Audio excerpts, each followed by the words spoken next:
How many videos have I worn this shirt for? I don't know.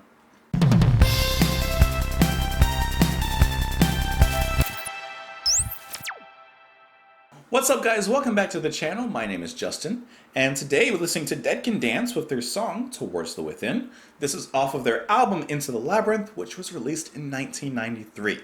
Now, even though I've only heard one album from Dead Can Dance, and that would be Within the Realm of a Dying Sun, which is a classic album. That's like a perfect album. I'm always up for more. I've always enjoyed the few other songs that I've heard from them, so happy to do this. This is a request from Deep Blue Hue. So Deep Blue Hue, big thank you. I had to think of something. I hope that you guys are having an amazing day. I don't know why I put my head like this when I said it. You can join me on Twitter. You can join me in the comments down below. Thank you so much for your donations, as always, to the channel. And let's do it. As soon as I get Spotify back up, there we go. This is Dead Can Dance with the song Towards the Within.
it fades into the next song right there.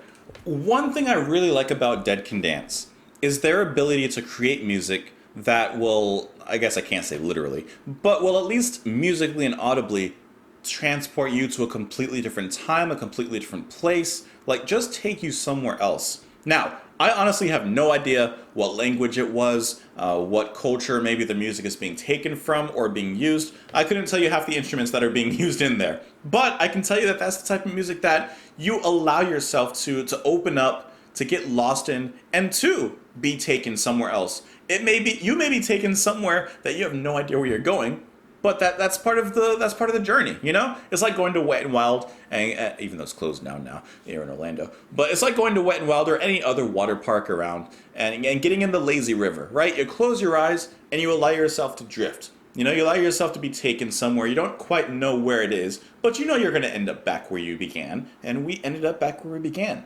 I feel like with this type of music, and that's one reason I like so-called world music, or music that at least borrows heavily from a certain culture. One thing I really like about that is, to me, I feel like this type of music is the most pure. I feel like this type of music is the most human, and the closest you can get to a pure and grounded human experience through music. And this song sounds so earthly, right? It sounds like it's taken from the earth, just as perhaps with some of these cultures, whether it's ancient or modern, the instruments were literally made from things around them, made from the bark of the tree, made from the soil. Like, you know what I mean? Like, it just feels very natural and organic, like literally, in the way that the music is produced. I can't tell you half of the instruments that were being used in there, but I can tell you about the sound at least. I love in the beginning of the song how that deep, bassy sound just rises from the depth and provides this massive backdrop for the rest of the music to play on top of. The vocals are delivered in such a way that, like, they're not haunting because they're not scary, but at the same time, I don't feel like they're peaceful. It's just an interesting aspect, an almost otherworldly aspect to the vocals and really to the music. The pace of the song and the rhythm of the heat feels like some sort of like a trance-inducing kind of thing. I like how the male vocals provide that bassy.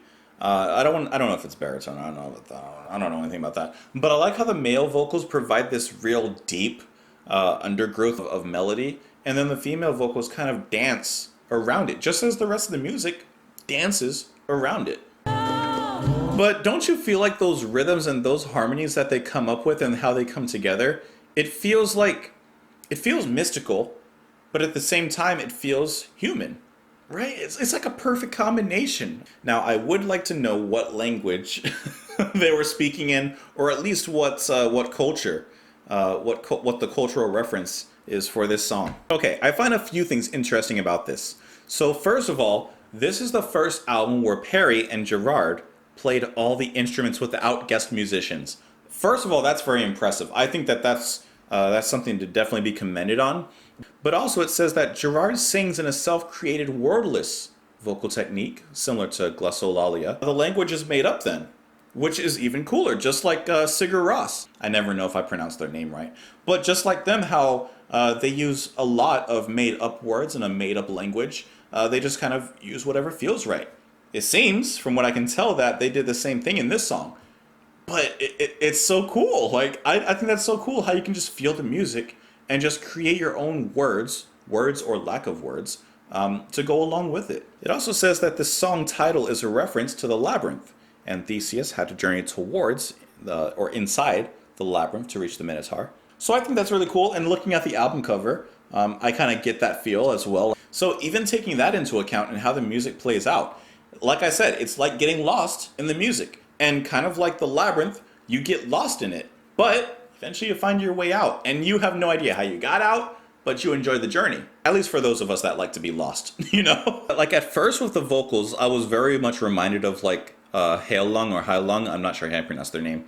But then as it moved onwards, it's kind of gotten like I said, I don't know necessarily what kind of influences they got, but I hear like Indian in the percussion.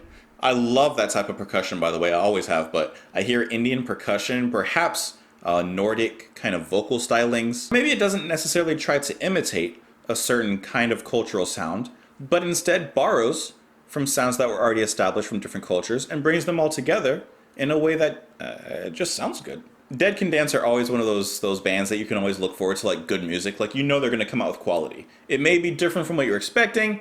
It may be something that you have to be in a certain mood for, but you're going to get quality out of it. I like the song. Like I just said, it has to be one that I'm in the mood for, but it's one of those ones that, like, once you're in that mood, like, come on, like, this is perfect. Anyways, let me know what you guys thought of the song.